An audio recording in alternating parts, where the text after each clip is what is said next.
বেসরকারি স্কুলের ওপর রাজ্যের নিয়ন্ত্রণ থাকবে না, এটা হতে পারে না। বেসরকারি স্কুলে রাজ্যে অর্থ বরাদ্দ করে না বলে নিয়ন্ত্রণ থাকবে না, এটা হতে পারে না। বেসরকারি স্কুলের বেতন বৃদ্ধি নিয়ে কেন কিছু ভাবছে না রাজ্য? রাজ্যের অ্যাডভোকেট জেনারেলের সঙ্গে আলোচনায় এমনই মন্তব্য বিচারপতি বিশ্বজিৎ বসুর। শিক্ষামন্ত্রী এটা নিয়ে ভাবছেন না কেন? প্রশ্ন বিচারপতির। রাজ্য বিল এনে বেসরকারি শিক্ষা প্রতিষ্ঠানকে নিয়ন্ত্রণ করতে পারে, বেসরকারি স্কুলগুলো অন্যায়ভাবে চার্জ বাড়াচ্ছে। রাজ্যের অ্যাডভোকেট জেনারেলের সঙ্গে আলোচনায় এমনই মন্তব্য করেছেন বিচারপতি বিশ্বজিৎ বসু।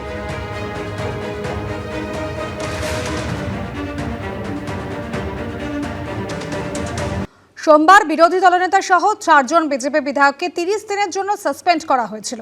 আর এবার শুভেন্দু অধিকারীর বিরুদ্ধে বিধানসভায় প্রিভিলেজ মোশন আনলো সরকার পক্ষ। অধ্যক্ষ জানিয়েছেন এ ব্যাপারে প্রিভিলেজ কমিটি চূড়ান্ত সিদ্ধান্ত নেবে। পাল্টা কটাক্ষ করেছেন শুভেন্দু অধিকারী। ওরা হিন্দু আস্থা, হিন্দু দেবদেবীর সম্মান এবং হিন্দুত্বের যে আওয়াজ, এটাকে ভয় পেয়েছে।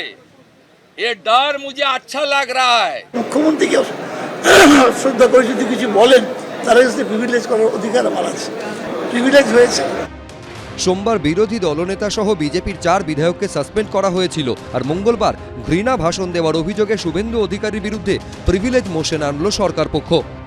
আমরা গর্বিত, হিন্দুদের জন্য বলতে গিয়ে সাসপেন্ড করেছে। যেহেতু বিধানসভা থেকে আমাকে অবৈধভাবে সাসপেন্ড করা হয়েছে, হিন্দুদের জন্য বলার জন্য, বাগদেবীর জন্য বলার জন্য।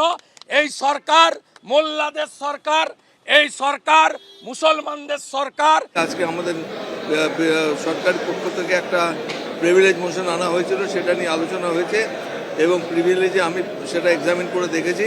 There is a strong prima facie case. আমি প্রিভিলেজ কমিটিতে পাঠিয়ে দিয়েছি।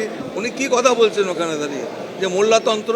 আমি তো বুঝতেই পারি না সব কথা। বিধানসভার সদস্য হিসেবে বিধানসভা সংক্রান্ত ব্যাপার নিয়ে যদি বিভাগের কাজকর্ম নিয়ে যে বাইরের সমালোচনা করেন, বিধানসভাও জানে সেইভাবে কিভাবে তাকে ট্রিট করতে হবে।